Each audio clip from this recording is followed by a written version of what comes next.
ಹೇಳುವಂತಹ ಆ ಒಂದು ಆದಿತ್ಯ ಹೃದಯ ಅಂತ ಹೇಳ್ಬಿಟ್ಟು ಒಂದು ಮಂತ್ರ ಇದೆ.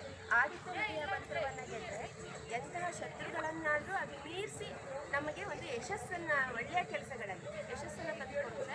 ಮತ್ತು ವನವಾಸದ ಸಮಯದಲ್ಲಿ ಪಾಂಡವರು ಕೂಡ ಆದಿತ್ಯ ಹೃದಯದ ಒಂದು ಪಾರಾಯಣವನ್ನು ಮಾಡಿ ಸ್ತೋತ್ರವನ್ನು ಪಠಿಸಿ ಯಶಸ್ಸನ್ನು ತಗೊಂಡು ಹೋಗ್ಬಿಟ್ಟು ಕೂಡ ನಮಗೆ ಅನೇಕ ರೀತಿಯ ಇತಿಹಾಸದಲ್ಲಿ ದಾಖಲೆಗಳ ಮೂಲಕ ಉಲ್ಲೇಖ ಇದೆ.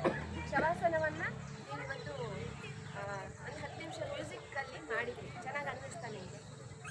ಸೊ ದಿನನಿತ್ಯ ಸೂರ್ಯ ನಮಸ್ಕಾರ ತಾವೆಲ್ಲರೂ ಮಾಡ್ತೀರಾ ಬ್ರದರ್ಸ್? ಡೈಲಿ 13 ಮಾಡ್ತೀರಲ್ಲ? ನಾನು ಕೂಡ ದಿನನಿತ್ಯ ಡೈಲಿ 13 ಮತ್ತು ಸನ್ರೈಸಿಂದ ಸ್ವಲ್ಪ ತಿಕ್ನ ಆಗೋ ಹೊತ್ತಿಗೆ ಸೂರ್ಯನ ಬೆಳಕಲ್ಲಿ ನಾನು ಮೆಡಿಟೇಷನ್ ಮಾಡ್ತೀನಿ.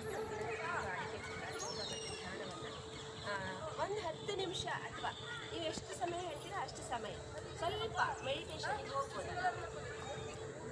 ಸುಖಾಸನದಲ್ಲಿ ಎಷ್ಟು ನಿಮಿಷ ಮಾಡ್ತೀವಿ?